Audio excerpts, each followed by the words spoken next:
Cordial saludo, comunidad de Toledo. Soy Sandra Jaramillo, psicóloga de la Comisaría de Familia. El día de hoy les traigo unos invitados muy especiales y hoy vamos a hablar del tema pautas de crianza. Y bueno, para iniciar les quiero contar que esto hace parte de uno de los indicadores de la política pública de infancia, adolescencia y fortalecimiento familiar del municipio, la cual está aprobada desde el 1 de marzo del año 2023 por nuestro honorable Consejo Municipal. Y bueno, para iniciar les quiero presentar al doctor Gabriel, que viene desde la Gobernación de Antioquia. Doctor Gabriel, bienvenido. Cuéntele a toda nuestra comunidad cuál es tu profesión y cómo nos estás apoyando en la ejecución de la política pública. Claro que sí, Sandra, muchas gracias por abrirnos la puerta del municipio. Nosotros hacemos parte del programa Antioquia en Familia, que es el programa que implementa la política pública departamental de apoyo y fortalecimiento familiar. Venimos en todo el territorio y especialmente en este municipio acompañando las acciones de la política pública, y dentro de lo que estamos haciendo estamos logrando articulaciones para impactar en la convivencia de las familias. En esta oportunidad hemos hecho una alianza con la Universidad Católica del Norte, quienes han traído unos expertos para conversar sobre pautas de crianza para las familias de Toledo. Muchísimas gracias, doctor Gabriel, y bueno, vamos entonces a darle paso a sus compañeros. Claro que sí. Qué alegría estar el día de hoy aquí con toda la comunidad toledana. Mi nombre es María Cristina Duque, soy trabajadora social, docente de la Fundación Universitaria Católica del Norte. ¿Me acompaña? Mi compañera. Mucho gusto, qué felicidad estar acá acompañándolos en este espacio. Mi nombre es Mariana Bustamante, yo soy trabajadora social y también venimos desde un proyecto que se llama Ser Milagro para poder hablar de este tema tan interesante que nos gusta mucho, que es la crianza respetuosa y pautas de crianza en la vida familiar. Bueno, Mari, para que arranquemos entonces con toda la comunidad toledana, ¿qué es la crianza? En términos generales, ¿en qué consiste la crianza? ¿Tú qué me dices sobre eso? Bueno, yo desde la experiencia, la crianza es esa posibilidad que también tenemos los adultos de acompañar a los pequeños y darle como esas pautas que necesitan para poder desarrollarse y poder entender la manera en cómo resolver e integrarse en la sociedad. Nosotros como adultos somos los que damos esas pautas precisamente y los que acompañamos para guiar en ese proceso a los más pequeños. O sea que en general criar a un, pues en este caso un niño o una niña, es acompañarlo desde sus primeras etapas de vida, desde la edad 0 hasta, yo creo, pues a veces dicen los papás que criar uno no termina nunca de criar, pero bueno, digamos que hasta que sea mayor de edad y se pueda defender por sí mismo ante la sociedad, tenga un trabajo, sea pues como más autosuficiente, ¿cierto? Entonces es todo ese acompañamiento que le damos. Ahora, ese acompañamiento que le damos a un niño desde su infancia, de adolescencia y juventud tiene muchos estilos, ¿cierto? Vamos a hablar de 3 estilos principales que conocemos de la crianza. Sí, están principalmente el estilo autoritario, el permisivo y el democrático. Entonces nos enfocamos principalmente cuando hablamos de crianza respetuosa y amorosa en el estilo democrático. Sin embargo, somos también conscientes de que en muchas familias el estilo autoritario y permisivo se dan de forma muy frecuente. Bueno, ¿y cómo es eso? O sea, a ver, hablemos, ¿cuál es el estilo autoritario? De hecho, el autoritario es lo que llamamos la crianza tradicional. Es que a mí me criaron con rejo y a mí me dieron golpe y así es como mis hijos yo también los levanto. Exacto. Ese es el autoritario, el donde el papá o mamá son quienes tienen la razón simplemente porque son el papá y aquí se hace lo que yo digo, ¿cierto? Sin posibilidad ni siquiera de que el hijo pueda opinar o decir o pensar diferente. De negociar, o sea, esa posibilidad de negociar no existe, sino que hay una autoridad que es como, digámoslo, viéndolo en una escala, acá están los papás y acá está el hijo, como en un nivel de inferioridad que de alguna manera les da como una posición más pequeñita en donde su voz puede ser minimizada, que esa no es la idea tampoco en la crianza. Esa no es la idea. Por ejemplo, bueno, hablemos por ejemplo, para hablar de la crianza autoritaria, los estilos de castigo en la crianza autoritaria suelen ser los golpes, el golpe, el grito, los insultos también. Y no me conteste porque es que, ¿cierto? Y ya después cuando se quedan callados, ¿y por qué no dice nada? O sea, es un asunto de que incluso se crea una un encontrón muy teso en la cabeza de los niños o de los adolescentes, porque entonces no sabe qué es lo que quiere el papá. Entonces si no le contesto nada, me regaña, y malo también si le contesto. Entonces, ¿cómo hago, cierto? Se puede generar eso. Sin embargo, con esta conversación que estamos teniendo, no queremos decir que esos papás sean malos, simplemente esa fue también como la crianza que tuvieron, y de esa forma es como de alguna manera entendieron que así se enseña, así se da el amor, así se entrega como esas pautas a los niños. Pero sí queremos dejar como mensaje que esta crianza puede generar muchas contraindicaciones en el desarrollo de los niños, puede generar conductas más agresivas, o por el contrario niños que les cuesta mucho socializar con los demás.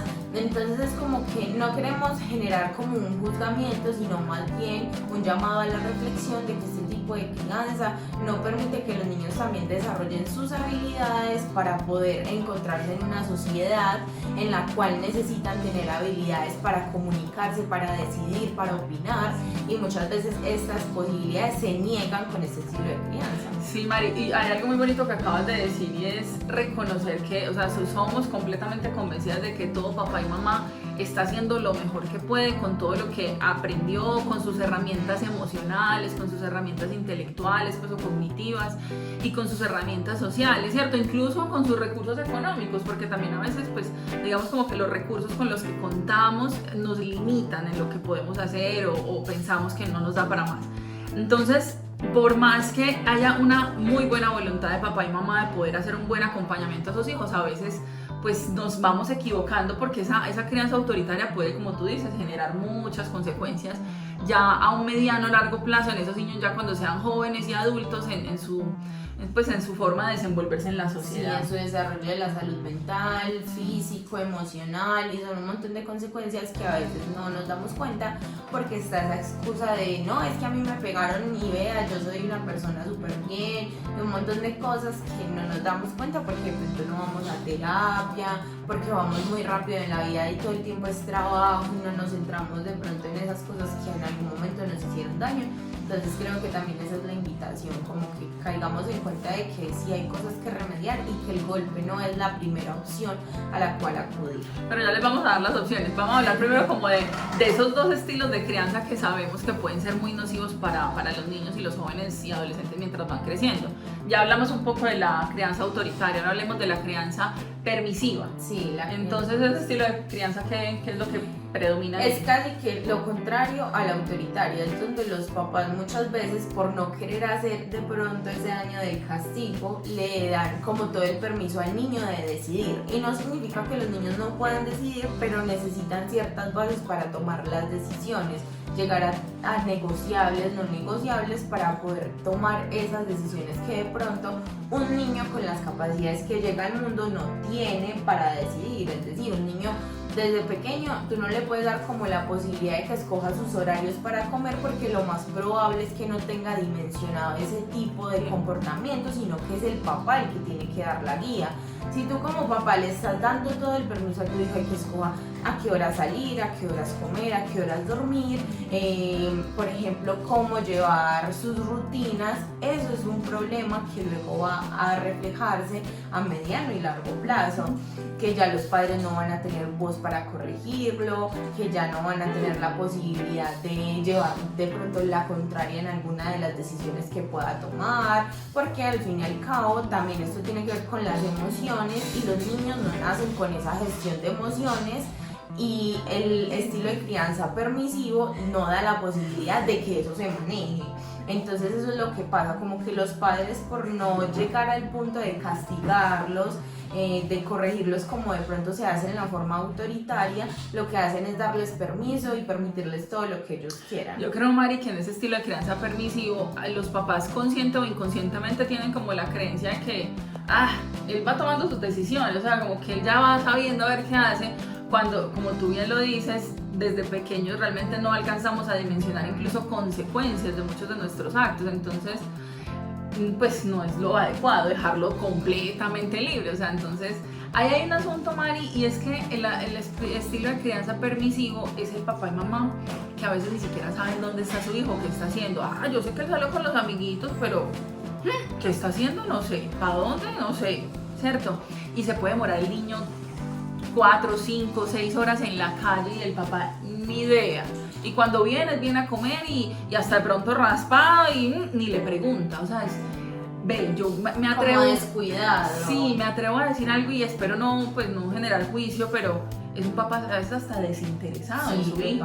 O sea, podemos llegar a pensar que hay un desinterés en que, pues... Un desinterés que también tiene mucha profundidad, porque Sí. hay padres que, por ejemplo, se ensimisman mucho en su trabajo y Sí. lo que hacen es dejar ese O rol. en sus problemas. Exacto, en sus problemas, en su trabajo, en dilemas emocionales que de pronto no ha solucionado, y lo que pasa es que dejan a sus hijos a un lado, ¿cierto? Que a veces ni siquiera es un tema consciente, sino que de forma inconsciente como que dan toda la confianza a sus hijos, que no tienen esas herramientas porque nadie viene con esas herramientas implementadas.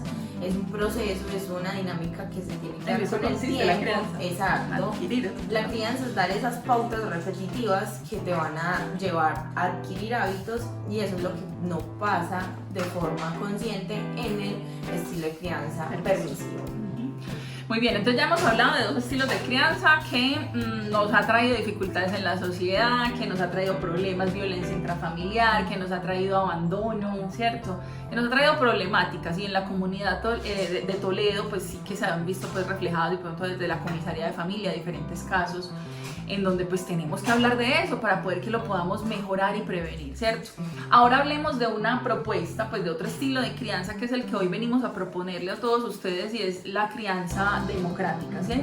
Que puede ser una crianza mucho más respetuosa, mucho más amorosa, y yo creería así como a grandes rasgos que estamos hablando de un punto intermedio entre la autoritaria, en donde queremos tener el control total de nuestros hijos, y la permisiva, en donde ellos verán qué hacen, ¿cierto? Vamos a encontrar un punto intermedio en la crianza democrática. Sí, la crianza democrática le apuesta más como a ese balance entre, claro que tengo que tener el control de muchas cosas de mi hijo por lo mismo, porque él no tiene las capacidades de tomar una decisión, por ejemplo, de en qué colegio va a estudiar, el tipo de alimentación que va a llevar. Yo como padre soy el que toma esas decisiones, pero entre esas decisiones puedo negociar con mi hijo, o sea, le puedo dar como la posibilidad de que, bueno, hay que comer a las 7 de la noche, pero ¿te gustaría comer en este plato o te gustaría comer en este? ¿Te gustaría comer con esta cuchara o te gustaría comer en esto? ¿Cierto? Como dar la posibilidad de negociar con nuestros hijos esas pequeñas cosas que a veces pueden ser un problema, como el tema de irse a dormir a las 8 de la noche, el empezar con esa rutina que a veces cuesta tanto, por ejemplo, con los pequeños, y asimismo cuando ya se llega a la etapa de la adolescencia, seguir negociando ese tipo de decisiones que a veces pueden ser tan complejas. Entonces el estilo democrático le apuesta principalmente a que el castigo no sea físico, Sí. a que el castigo no sea físico, sino que más bien se opte por la comunicación asertiva, se pueda hablar y consensuar, o sea, no se trata simplemente de juzgar y de señalar y de quitar cosas, sino de llegar a acuerdos con el niño o el adolescente, que son personas que piensan, son personas con la capacidad también de elegir y de ver su mundo desde otra perspectiva, porque es a la final una persona que también está viviendo una realidad que a veces como padres desconocemos. Sí. Mari, hay algo importante ahí en el estilo democrático, y es que hay cosas de las que el niño, niña y adolescentes en el trayecto pues, de esas edades hasta los 15, 16 años, en diferentes momentos va a poder tomar decisiones a diferente nivel. Es decir, si está muy pequeño, el niño entre los 5, 6, 7 años podrá tomar la decisión, por ejemplo, de elegir qué camiseta ponerse, si la azul o la roja, pero él no va a tomar la decisión de dónde vamos de vacaciones como familia. Pero sí, al niño de 5 y 7 años le puedo preguntar si en las vacaciones prefiere una cosa u otra, pues a dónde preferiría ir, pero al final yo como adulto soy quien tomo la decisión. Al preguntarle a dónde preferiría ir para escucharlo, sus intereses, ahí ya lo estoy incluyendo. Así la decisión sea otra, ya yo le explico por qué, mi amor, a la final no vamos a poder ir a, no sé, a la playa no nos alcanzó, nos vamos a quedar por aquí, vamos a ir al pueblo vecino, no sé, ¿cierto? O sea, ya le doy las explicaciones, pero lo escuché, le validé esa emoción que él tiene, estoy incluyéndolo, digamos, en un plan que podría ser familiar, ¿sí? pero él, en ese caso, pues él no tiene la decisión porque él no sabe con qué recursos económicos contamos y si vamos a tener al familiar que nos va a recibir o no en la casa, pues en la costa o no, bueno, en fin. Ya un poco más grandes tal vez pueda tomar otro tipo de decisiones, ¿cierto? No sé, pues en la adolescencia ya podrá tomar la decisión de si sale, pues o si comparte un rato en familia o no, pues o en qué momentos, hay algunos momentos en los que definitivamente tiene que estar con la familia dependiendo pues como las fechas, y eso seguramente ya se lo irá conversando, ¿cierto? Que también es un asunto que se puede negociar con los papás, por ejemplo, estas fechas, no es negociable entre familia, queremos compartir, o sea, que sea algo hablado. Por ejemplo, en Navidad, que máximo hasta las 8 con los amigos, pero ya ahí para adelante en la casa, o sea, que se converse y se pueda negociar, que se puedan llegar a acuerdos en donde no sea imposición y donde tampoco sea todo lo que quiera el niño o el adolescente. Entonces el estilo democrático es un estilo que le apuesta mucho a la crianza amorosa, a la crianza desde el respeto, desde el cariño, desde el afecto incluso físico, o sea, el dar un abrazo, el dar un beso, el contener incluso cuando esas emociones en la infancia y en la adolescencia a veces pueden desatarse. Entonces es muy importante que como padres puedan adquirir precisamente esas herramientas de conversación, de poder escuchar a los niños, a los jóvenes y al mismo tiempo también retroalimentarlos antes de reaccionar de manera impulsiva con un golpe porque o no se hizo caso o no se escuchó lo que se tenía que escuchar o se tardaron un poco más en hacer ciertas actividades, y comprender que la crianza es un proceso repetitivo. O sea, un proceso que requiere que haya una repetición constante de una actividad. Es decir, el niño, no sé, empezó a lavar platos a los 7 años, por ejemplo. Puede que la primera vez no lo haga muy bien, pero de forma constante va a ir adquiriendo un hábito, que es ahí donde entra la paciencia y la gestión de emociones de los papás para que eso pueda tener un resultado eficaz para un adulto sano y productivo. Sí, hay algo, quiero retomar dos cosas de lo que acabas de decir. Una es que requiere, o sea, indispensable el compromiso de los adultos, es decir, papá, mamá o quien acompaña en el proceso de crianza, porque también a veces tenemos abuelos, pues, o otras personas involucradas en la crianza. Compromiso en la escucha activa, es decir, hay que tener disposición de escuchar a ese niño y a esa niña, así usted crea que esté diciendo bobadas, porque es que los niños y niñas no están diciendo bobadas, están diciendo digamos como sus pensamientos al nivel de evolución o de conciencia que tiene y de, pues, como herramientas desde su cerebro. Esa es la forma que él tiene en este momento de expresarse y las herramientas que tiene para poder comunicarse. Hay que tener un compromiso en la escucha, tanto en los niños como en los adolescentes, escucha activa. Y otra cosa supremamente importante ahí que dijiste, y es que nosotros como adultos somos quienes nos tenemos que trabajar. O sea, no podemos, pero ni por nada del mundo, estar pretendiendo que mi hijo o mi hija tenga paciencia y sepa hacer algo si yo me estreso y me altero inmediatamente. Él se equivoca con algo. Voy a retomar el ejemplo que diste. Entonces se equivocó lavando plata. ¡Ay, usted es que no sirve para nada! Y entonces yo me altero y luego a los 2 días llega no sé, la nota de la profesora del colegio. Vea, el niño por acá se enojó con el compañerito, le gritó y le pegó. Mi hijo, al que yo le grité porque lavó mal los platos, vino y le gritó al compañerito del colegio, y me vuelvo y me estreso con él. Si yo como adulto soy la que le estoy dando el ejemplo y que la paciencia no la tengo, ¿cómo voy a pretender que él también tenga paciencia con otros compañeros? No tiene sentido. Claro, la invitación es que como adultos nos trabajemos en un primer instante para ser los modelos de los niños. Los niños replican todo el tiempo andan en esa réplica de los comportamientos que ven en los adultos, porque nos ven como esa figura que los amamos y que sabemos actuar, sabemos hacer las cosas, por lo tanto van a actuar de esa forma. Entonces, si el niño ve que el papá, por ejemplo, tiene comportamientos agresivos con su mamá, lo más probable es que este niño vaya y haga lo mismo con sus compañeras o con sus primas o con una abuela. Y Dios no quiera, es el adulto que luego también le va a pegar a su pareja y a sus hijos. Exacto, entonces esos comportamientos luego como adultos entramos a juzgarlos en los pequeños, en los adolescentes, y no nos damos cuenta de que son un espejo de lo que nosotros somos. Entonces esa también es la invitación, a cuidar ese tipo de gestión de emociones que estamos teniendo, la forma impulsiva en que a veces nos comportamos, lo que queremos en los niños, para hacer un buen reflejo en ellos y que ellos puedan guiarse de ese ejemplo que como adulto podemos dar. Bueno, Mari, ya para ir cerrando, no sé qué otro mensaje queramos darle ya para cerrar el tema a la comunidad de Toledo. Bueno, yo quisiera dejarles como mensaje el tema de que cultivemos la paciencia, de que cultivemos el trabajo propio, de que también fomentemos ese amor por los niños, de que entendamos que ellos vienen a este mundo nulos, o sea, como tienen papel en blanco. Exacto, es un papel en blanco que vamos haciendo dibujitos, vamos moldeando en ellos, vamos haciendo esas formas también de mostrarles el mundo para que ellos reflejen eso como adultos, como adolescentes. Entonces como que tengamos mucha paciencia, de que tengamos paciencia con nosotros mismos cuando como padres nos equivoquemos y de esa manera llegar desde el amor a estos pequeños y a estos adolescentes que tanto nos necesitan. Muy bien, Mari, me encanta ese mensaje final. Espero que hayamos podido llegar a esos corazoncitos a cada una de las casas de la comunidad de Toledo para que podamos hacer mejor familia, ser mejores personas y entre todos construir una mejor comunidad.